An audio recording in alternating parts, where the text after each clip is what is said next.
Good morning students, how are you? You are welcome to CR international online classes. आज का assignment number 4 है 24 अप्रैल 21 के लिए। आज का जो टॉपिक है लेसन नंबर 3 से बिलोंग करता है। इसमें हमने टॉपिक सेलेक्ट किया है अर्ली सोसाइटीज, आरंभिक समाजों के विषय में। इसके विषय में सबसे पहले मैं इंट्रोडक्शन देता हूँ। ये लेसन नंबर 3 में हम क्या पढ़ने वाले हैं। लेसन नंबर 3 में हम महाभारत के विषय में पूरा डिटेल जानकारी प्राप्त करेंगे। इसमें हम महाभारत के विषय में, जैसे कि महाभारत के युद्ध के विषय में, महाभारत में किस तरीके से भाईचारे का आपस में किस तरह का संबंध था, कौरवों और पांडवों का आपस में संबंध कैसा था, यहाँ पर मतलब महिलाओं को कितने मतलब उनको अधिकार, कौन कौन से अधिकार दिए जाते थे, पुरुषों और महिलाओं के अंदर इस तरह की सामाजिक विषमता का क्या कारण था, इसके अलावा कितने वर्ग और कितने वर्ण समाज के अंदर मिलते थे, और जातियों के बीच कितना विभेद इस समय देखने को मिलता है। इस समय बहुत से इस तरह के विषय हैं जो हम इस टॉपिक के अंदर जानेंगे। जैसे कि ये जो महाभारत है, सबसे पहले इसकी रचना से संबंधित हम टॉपिक लेते हैं कि महाभारत की जो रचना है महर्षि वेद व्यास जी के द्वारा इनकी रचना हुई है। यानी इस महाभारत की रचना महर्षि वेद व्यास जी के कर कमलों से हुई है। उन्होंने इसे श्री गणेश जी से लिखवाया है। ऐसा मतलब जो हमारे महाभारत का जो एपिक है, जो विशाल महाकाव्य है, उसके अंदर इसका विवरण मिलता है। इसके अलावा महाभारत की जो मूल कथा के रचयिता हैं वो अलग हैं। उनका नाम है भाट सारथी। भाट सारथी कौन है? ये मूल कथा के रचयिता है। तो दोनों अलग हैं। एक पूरी कंप्लीट महाभारत है, उसके रचयिता महर्षि वेद व्यास जी को माना जाता है, और जो मूल कथा है उसके रचयिता भाट सारथी को माना जाता है। तो महाभारत जो है मुख्यतः क्या है? महाभारत एक कौरवों और पांडवों के बीच एक मतलब उनके बीच चल रहे संघर्ष, उनके बीच जो सत्ता और सिंहासन को मतलब प्राप्त करने की जो होड़ है, या फिर उसके लिए जो टकराव की स्थिति है उसको बयान करती है। उनके बीच में हो रहे युद्ध के विषय में बताती है, और अंततः इसमें युद्ध होता है, उसका परिणाम होता है पांडवों की विजय के रूप में। और जिस तरीके से हम इसमें देखते हैं कि महाराज पांडु जो हैं उनको महाराज धृतराष्ट्र के अंधे होने की वजह से और उन्हें वो राजगद्दी सौंपी गई थी, क्योंकि जो पांडु हैं वो स्वस्थ थे और जो धृतराष्ट्र थे वो जन्म से अंधे थे। इस वजह से उनको योग्य उत्तराधिकारी मानते हुए उनको ये राजगद्दी सौंपी गई। लेकिन जब महाराज पांडु का असमय निधन हो गया, यानी मतलब बुजुर्ग अवस्था से पहले ही उनका निधन हो गया, उनके बच्चे छोटे थे, कौरव भी पांडव भी, तो दोबारा से धृतराष्ट्र को राजा बनाया गया।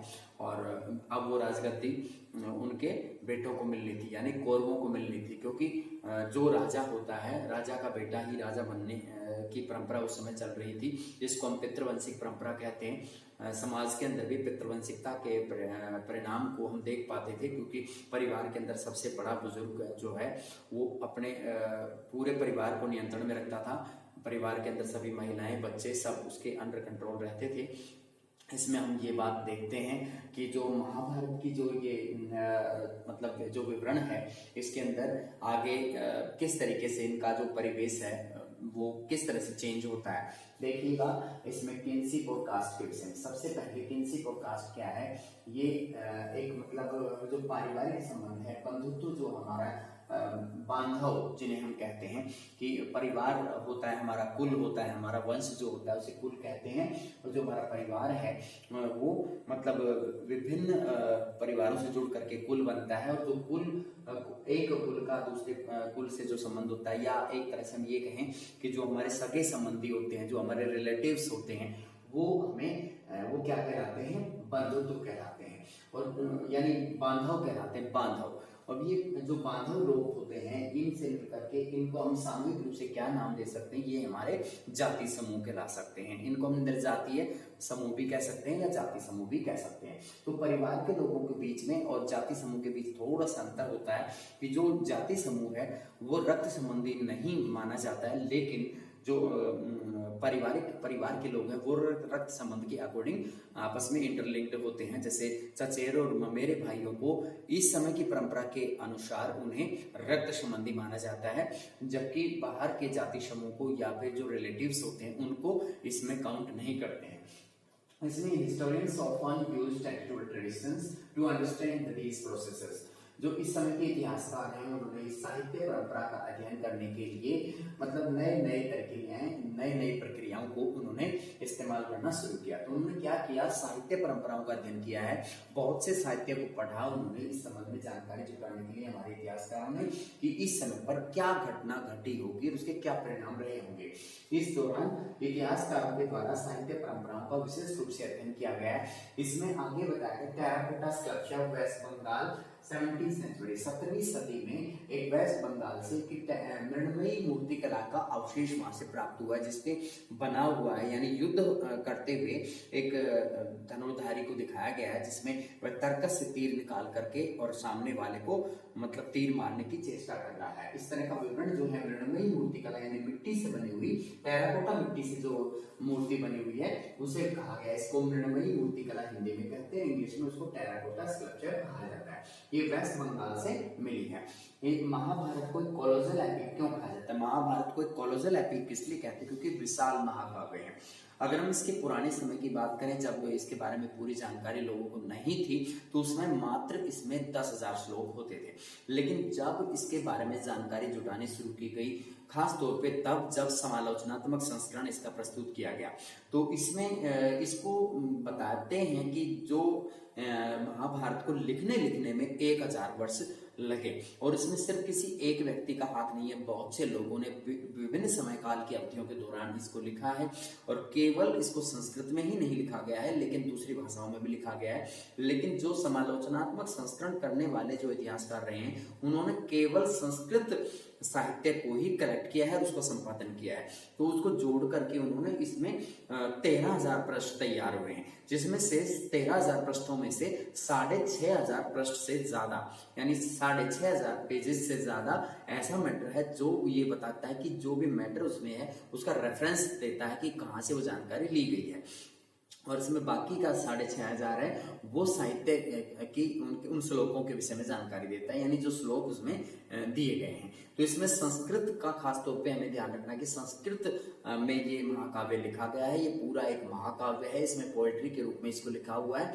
इसमें आपकी जो एनसीईआरटी बुक है इसमें भी एक लेफ्ट में सेकंड पेज पर, जो इस चैप्टर के सेकंड पेज पर एक इस तरह का एक पृष्ठ डाला गया है ताकि आप उसको देख के समझ सकें कि उनका समालोचनात्मक संस्करण कैसे संभव हुआ होगा।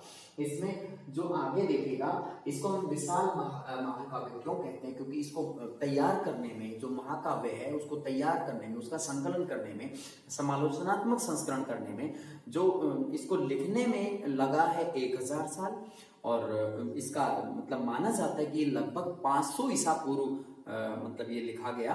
और इसके अंदर ये बताया गया है कि जो 47 वर्ष इसके समालोचनात्मक संस्करण में लगे हैं। तो दोनों चीज घटनाएं अलग अलग हैं। ये 1919 में V.S. सुक्तांकर, जो कि संस्कृत के एक जाने माने विद्वान रहे हैं, उन्होंने समालोचनात्मक संस्करण प्रस्तुत किया है और उन्होंने अपनी पूरी टीम के साथ इसमें काम किया। 47 वर्ष लगे, विभिन्न भाषाओं में इसको बाद में ट्रांसलेट भी किया गया है। और जो मतलब जो रिलेटेड सामग्री थी उसको जोड़ करके उसने, और खास तौर पे उन श्लोकों को सिलेक्ट किया गया जो श्लोक विभिन्न भाषाओं में विभिन्न क्षेत्रों से संबंधित थे, लेकिन उनमें फिर भी समानता थी, उनको सिलेक्ट करके इसमें डाला गया। तो कुल मिलाकर के 13,000 पृष्ठ इसके इस महाकाव्य के भर चुके हैं। इसमें हम आगे चलते हैं। इसमें कुल मिलाकर श्लोकों की जो संख्या है वो 1 लाख से ज्यादा है। इतनी कितनी संख्या है? 1 लाख से ज्यादा। इसमें हम आगे चलते हैं। Critical edition of the Mahabharata, V.S. Sukthankar, Mahabharata का समालोचनात्मक संस्करण। ये समालोचनात्मक संस्करण की क्यों जरूरत महसूस हुई?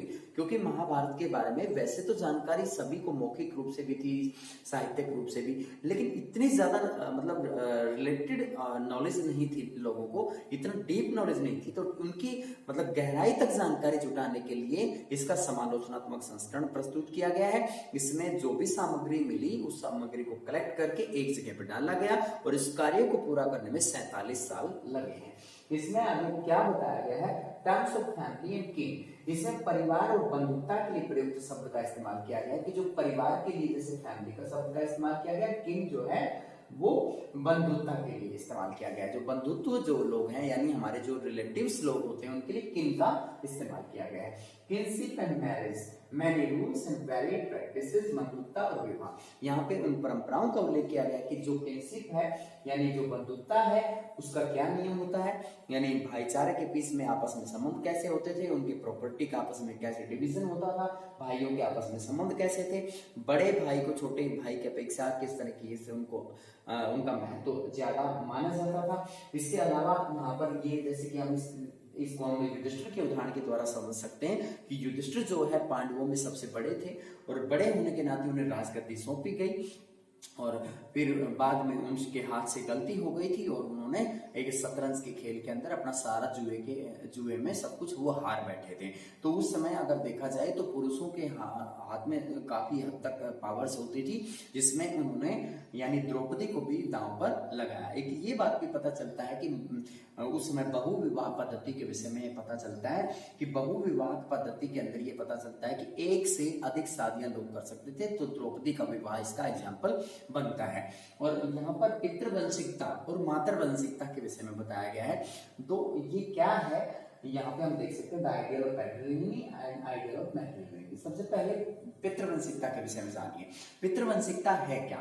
इसमें पिता यानी एक तरह से हम ये समझ सकते हैं कि इसमें पितृवंशिकता में पुरुष को ज्यादा महत्व दिया जाता है। पिता का बेटा, फिर उसका बेटा, फिर उसका बेटा, इस तरह से प्रॉपर्टी के मालिक बनते चले जाते हैं। अगर वो किसी राजवंश से जुड़े हुए हैं तो राजगद्दी के हकदार इसी तरीके से बनते हैं। पहले पिता राजा बनता है, फिर उसके बाद में बेटा, फिर उसका बेटा, इस तरह से उनके हाथ में राजगद्दी आ जाती है। तो ये है पैट्रिलिनी सिस्टम और ये पितृसत्तात्मक या पुरुष प्रधान समाज का परिचायक है, उस बारे में हमें बयान करता है, जो आज के समय में भी हम देखते हैं हमारी सोसाइटी पे काफी हद तक पितृवंशिकता का प्रभाव देख पाते हैं। इसके बाद है मैट्रिलिनी। मातृवंशिकता का आदर्श की उदाहरण हालांकि यहाँ पे बहुत कम है, लेकिन सातवाहन शासकों के दरबार के अंदर सातवाहन शासकों ने अपने नाम के साथ में अपनी माता जी का नाम भी जोड़ा था। जैसे कि गौतमी पुत्र श्री सातकर्णी, यानी जो मतलब इसके अंदर एक ऋषि मुनियों के नाम पर उन्होंने अपने कुल का नाम रखा और उन्होंने अपनी माता जी का नाम भी अपने नाम के साथ अटैच किया है। यहाँ सातवाहन शासकों के विषय में जानकारी हमें मिलती है।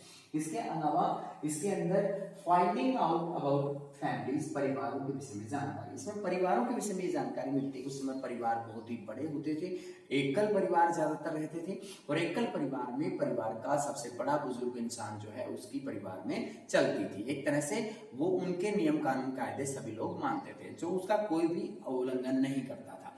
जैसे इसमें हम आगे चलते हैं प्रोड्यूसिंग फाइन सन्स। इस समय एक मतलब ऋग्वेद में भी ये एक श्लोक या मंत्र दिया गया है जिसके जरिए साफ जाहिर होता है, और आज के समय में शादी विवाह में भी ये मंत्र का जाप होता है कि जैसे वो एक पिता अपनी बेटी को अपने घर से मुक्त करते हुए यानी उसकी शादी के समय पर मुक्त करते हुए बयान देते हैं इस श्लोक के जरिए कि मैं अपने घर से इन्हें मुक्त करता हूँ और इसको वहां के लिए यानी पति के घर के लिए मैं इसको वहां पर मतलब मजबूती के साथ संबंध स्थापित वहां पे करता हूं और इनके जो बेटे हैं वो इंद्र के अनुग्रह से उत्तम पुत्रों की इसे प्राप्ति हो और इसको पति का प्रेम मिले। इस तरह के जो मतलब यहाँ पर जानकारी इसमें विवाह के जो मंत्र हैं उसके अंदर विवरण डाला गया है।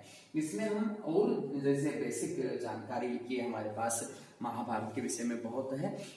जैसे आदि पर्व अध्याय में ये पता चलता है कि महाभारत में कौरवों और पांडवों के बीच जब मतभेद पैदा हो जाता है तो कौरवों की तरफ से जब दुर्योधन धृतराष्ट्र के पास पहुंचते हैं कि आप मतलब फिलहाल राजा हैं, यानी पांडु के मरने के बाद उन्हें राजगद्दी सौंप दी गई थी धृतराष्ट्र को, तो उन्होंने कहा कि आप फिलहाल राजा हैं और आप अगर दोबारा से यह राजगद्दी पांडवों को प्रदान कर देंगे तो यह फिर हमें हाथ नहीं आने वाली है, हमारी आने वाली पीढ़ी कभी राजा नहीं बन पाएगी या हम राज सिंहासन से दूर हो जाएंगे। इसलिए उन्होंने उनसे एक तरह से दरख्वास्त की कि आप मतलब अपने परिवार पे ध्यान दीजिए और अपनी प्रॉपर्टी हमारे नाम पे मतलब एक तरह से ट्रांसफर करो या राजगद्दी आप हमें सौंपिए। इस तरह का मतलब विचार उन्होंने सामने रखे। इसमें ये भी पता चलता है गांधारी के सामने भी जब ये बात कही कि दुर्योधन इस बात पे अड़ा हुआ है कि उसे राजगद्दी ही चाहिए, तो उन्होंने उन्हें समझाया कि राजगद्दी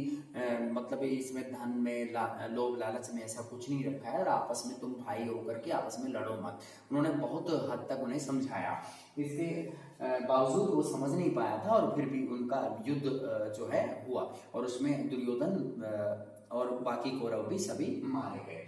इसमें हम द्रौपदी के बारे में पढ़ते हैं, इसमें हम युधिष्ठिर के विषय में पढ़ते हैं, अर्जुन के विषय में पढ़ते हैं। जैसे अर्जुन के बारे में बताया गया है कि द्रोण नाम के एक उनके जो गुरु हुआ करते थे, वह उन्हें वचन दिया था अर्जुन को कि मैं तुम्हें सर्वश्रेष्ठ धनुर्धारी बनाऊंगा, लेकिन एकलव्य नाम का एक आदिवासी बालक उनसे शिक्षा प्राप्त करने के मकसद से आता है, तो वो उनको मना कर देते हैं और ये बोलते हैं कि हम सिर्फ राजकुमारों को शिक्षा देते हैं।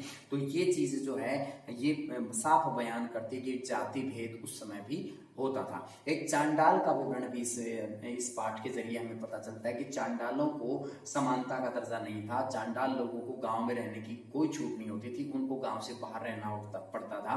वे रात के समय पर या फिर मतलब जब भी वो गांव में आते थे तो हथेली बजाते हुए गांव में आते थे, और लोहे के कंगन वगैरह अपने यानी हाथों में या फिर कुंडल वगैरह जो है वो पहनते थे। लोगों के द्वारा फेंके हुए बर्तनों में भोजन करते थे, और जो मतलब जो त्याज्य वस्तुएं होती थी उनका इस्तेमाल ये चांडाल लोग करते थे।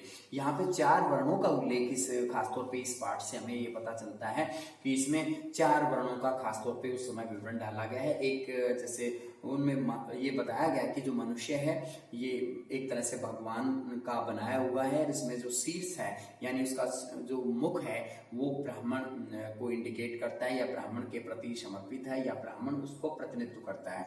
इसके बाद में कंधे और जो भुजाएं हैं वो क्षत्रिय के वहाँ मतलब क्षत्रिय को इम्पोर्टेंस देती हैं, या फिर क्षत्रिय का ये कर्तव्य निश्चित करती हैं कि जो सबसे श्रेष्ठ काम होगा वो ब्राह्मण करेंगे, मंत्र जाप करेंगे, हवन कुंड में जैसे जो भी हवन वगैरह कराएंगे, या फिर जो भी किसी भी तरह का धार्मिक अनुष्ठान वगैरह जो भी होगा वो सब ब्राह्मण करेंगे। लेकिन जब युद्ध की बात होगी या शासन करने की बात होगी तो क्षत्रिय करेंगे।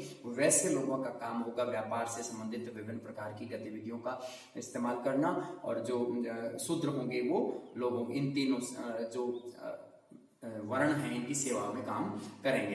तो इसमें हम इनके शरीर के 4 अंग इसमें इसके लिए इंडिकेट किए गए, यानी सबसे शीर्ष जो भाग है वो ब्राह्मणों के लिए, कंधे और भुजाएं या छाती जो वक्ष है वो क्षत्रियों के लिए, जंघाएं जो हैं वो वैश्य के लिए, और जो नीचे का जो चरणों का भाग है वो शूद्र के लिए इसमें प्रतिबिंबित किया गया है। इस प्रकार ये टॉपिक एक बार हम इसको फिर से रिवाइज कर सकते हैं। इसमें बंधुत्व और जाति वर्ग के विषय में विवरण डाला गया है। भाईचारे के विषय में बताया गया कि जो कौरव पांडवों एक बेस लेसन है पूरी तरह से। इसके अंदर उनके आपसी मतभेदों का जिक्र किया गया है, जहां जहां जो भी समस्याएं उनके बीच रही, किस तरीके की समस्याएं थी, उन सब पे हमने प्रकाश इसमें डाला है। इसमें आगे देखिए इतिहासकारों को ये बात कैसे पता चली है, तो उन्होंने साहित्य परंपराओं का अध्ययन किया इस संबंध में जानकारी जुटाने के लिए। एक उदाहरण यहाँ पे डाला गया है मृणमयी मूर्ति कला का, जो कि एक चित्र दिखा करके इंडिकेट आपके एनसीईआरटी बुक में किया गया है। 17वीं सदी का एक वेस्ट बंगाल के अंदर मृणमयी यानी मिट्टी से बनी हुई मूर्ति कला का विवरण डाला गया है। महाभारत एक बहुत ही बड़ा महाकाव्य, विशाल महाकाव्य है, क्योंकि इसमें शुरुआत में 10,000 श्लोक होते थे, अब 1 लाख से अधिक श्लोक हैं। इसको समालोचनात्मक संस्करण तैयार करने में 47 साल लगे हैं, और इसको लिखने में लगभग 1000 साल लगे हैं। इसको किसी एक व्यक्ति के योगदान के द्वारा ये नहीं लिखा गया है, लेकिन फिर भी इसके रचयिता महर्षि वेद व्यास को माना जाता है। इसकी मूल कथा भाट सारथी के द्वारा लिखी गई है। तो महाभारत जो है एक गतिशील ग्रंथ है, इसके अंदर अधुनातन परिवर्तन होते रहते हैं। इसमें जैसे कोई नई बात पता चलती है तो उसका संकलन भी इसमें जोड़ा जाता है। इसमें जैसे कि बताया गया कि परिवार और जो बंधुता के लिए क्या नियम होता है, परिवार और भाईचारे का आपस में किस तरह का संबंध होता है, विवाह के नियम कौन कौन से हैं। जैसे यहाँ पर बहुविवाह पद्धति का उल्लेख मिलता है। 8 प्रकार के विवाह खासतौर पे यहाँ पे फेमस होते थे, जिनमें से 2 प्रमुख जो विवाह हैं वो हैं जैसे आंतरिक एक होता है बहिर्विवाह, एक होता है अंतर्विवाह। अंतर्विवाह का मतलब ये होता है कि अपने ही गोत्र में अगर लड़की की शादी की जाती है तो उसको हम अंतर्विवाह बोलते हैं। और जो बहिर्विवाह होता है उसमें अपने गोत्र से बाहर दूसरे गोत्र में जब शादी की जाती है उसको बहिर्विवाह कहते हैं। इसके अलावा पिशाच विवाह, राक्षस विवाह, गंधर्व विवाह, ये भी इसके अंदर विवाह रखे गए हैं। जो मतलब कुछ इनमें विवाह जो है वो नकारात्मक संदेश दे रहे हैं, यानी समाज के अंदर जो है मतलब सही तरीके का, जैसे राक्षस और पिशाच विवाह है वो जोर जबरदस्ती मतलब उसमें दिखाया गया है कि वो विवाह कन्या की मर्जी से नहीं होते थे। और कुछ ऐसे विवाह हैं जैसे स्वयंवर वगैरह का आयोजन भी होता था। और इस तरह के जैसे उल्लेख मिलता है तो वो मतलब महिलाओं की आजादी से संबंधित जानकारी हमारे सामने लेके आता है। तो इसमें आगे इनकी जो पितृवंशिकता का है और मातृवंशिकता का जो विचारधारा है, उसके अंदर पितृवंशिकता में पुरुष प्रधान समाज की सोच का पता चल रहा है, और मातृवंशिकता में जो माता को कुल का नाम जो है माता के नाम से रखा जाता है, और पितृवंशिकता में सिर्फ पिता के नाम पर वंश चलता है। इस प्रकार ये आपका टॉपिक पूरा होता है। इस टॉपिक की सहायता से आप एनसीईआरटी बुक के अंदर अपना लेसन नंबर 3 ये टॉपिक्स पढ़ेंगे आप, और जो कोई प्रॉब्लम्स आती हैं तो उनको हम लाइव क्लासेस में डिस्कस करेंगे। Thank you.